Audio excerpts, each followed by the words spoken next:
वस्तुतः जो व्यक्ति का प्रारब्ध होता है वही कई बार ब्राह्मणों के ऋषि मुनियों के मुख से निकलता है। प्रकृति जो कराना चाहती है, किसी ने आपको आशीर्वाद दे दिया कि आप पुत्रवान हो जाएं, ऐसा नहीं कि उसके कहने से आप पुत्रवान हो गए। जो होना रहता है वही महापुरुषों के मुख से निकलता है। गौतम जी ने अपनी भार्या को ये आशीर्वाद दे के श्राप का परिमार्जन किया कि भगवान की चरण रज से तुम्हारी मुक्ति होगी। तो क्या भगवान अहिल्या को तारने के लिए गौतम ऋषि के वचनों को सिद्ध करने के लिए राम बनकर के प्रकट हुए थे?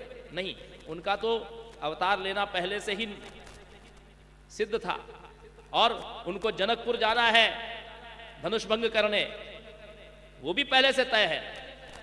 और मार्ग में गौतम ऋषि का आश्रम पड़ने वाला है, ये भी तय है। इसीलिए जो कुछ होना होता है वही महापुरुषों के मुख से निकलता है। इसलिए गोविल ने कहा कि आप चिंता मत करिए, अवश्य ही कुछ कारण होगा। ब्राह्मण के पुत्र हुआ, पुत्र होने के बाद वो गूंगा हुआ, मूक था। उसका नाम था उतथ्य। उस उतथ्य को माता पिता ने बहुत कुछ सिखाया, लेकिन वो मूर्ख था और गूंगा था, इसलिए वो कुछ भी बोल नहीं सका, न कुछ सीख पाया। किसी प्रकार से कैसे भी भोजन कर लेना, पेट भर लेना, बस इसके अलावा उसको कुछ न आता था, कुछ भी नहीं सीख पाया। परिणामतः पिता ने एक दिन दुखी होकर के कह दिया, ताना मार दिया कि तेरे जन्म लेने से तो हमारा पूरा जीवन बिगड़ गया। इस बात से दुखी होकर के वो उतथ्य वन में चला गया और वन में एक कुटिया बना करके गंगा जी के किनारे रहने लगा।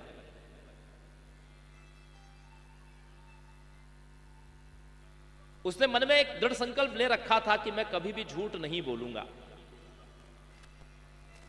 झूठ कभी नहीं बोलूंगा। और उसकी यह आदत जो थी वो ग्रामवासियों को पता थी, इसीलिए लोग ग्रामवासी उसको सत्यव्रत कहा करते थे।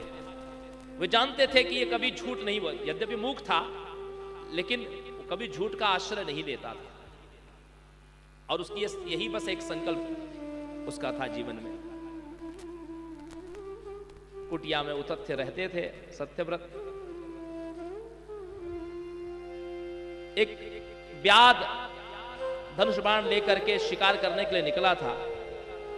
उसकी दृष्टि एक वराह पर पड़ी, उस शूकर को उसने बाण का संधान किया तो बाण उस वराह को लगा और उसका शरीर जो था वो शरीर से रक्त की धारा बह रही थी और वह वराह उतथ्य की कुटिया के पास में आ गया कि अग्रे व्रजंतम रुदिराद्र देहम दृष्ट्वा मुनिम शूकरमासु विद्धम कि दयाभिवेशा दधिकंपमान सारस्वतम बीजमथोच्चचारः। उसके शरीर से रुधिर की धारा देखते हुए सत्यव्रत को उस पर बड़ी दया आ गई और दयाभिवेशात दधिकंपमानः, दया के कारण उसका शरीर कांपने लगा। और सत्यव्रत ने उसको वहां से हटाना चाहा तो उसके मुख से क्या निकला? आई आई।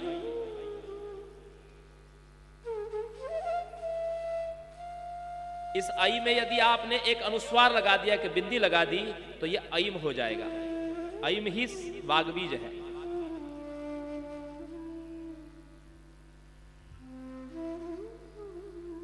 सारस्वतम बीजमथोच्चचारः, उससे सारस्वत बीज का अस्पष्ट उच्चारण किया, स्पष्ट नहीं है, अनुस्वार रहित है।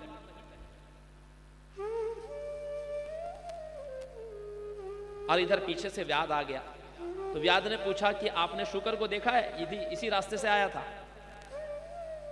अब उतथ्य सोचते हैं बता दूं कि कहां पर है तो ये उसको अवश्य मार देगा, और कहता हूं कि नहीं देखा तो मेरे मुख से झूठ निकल जाएगा। मुझे अपने सत्य की भी रक्षा करनी है। इसलिए उतथ्य कहते हैं उतत्य मन में विचार कर रहे हैं कि सत्यम न सत्यम खलु यत्र हिंसाम दयान्वितो चानृतमेव सत्यम हितम नाराणाम भवति हयेन तदेव सत्यम न तथन्यथैव। याद रखिए, सत्य वही है जिससे किसी की भलाई होती हो। दयान्वितो च अनृतमेव सत्यम, वो झूठ भी सत्य के समान है या सत्य से बढ़कर है जिसमें दया छिपी हो।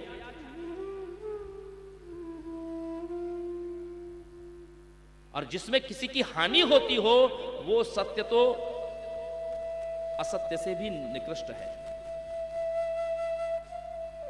ऐसा सत्य ना बोले जीवन में जिससे किसी की हानि हो रही हो।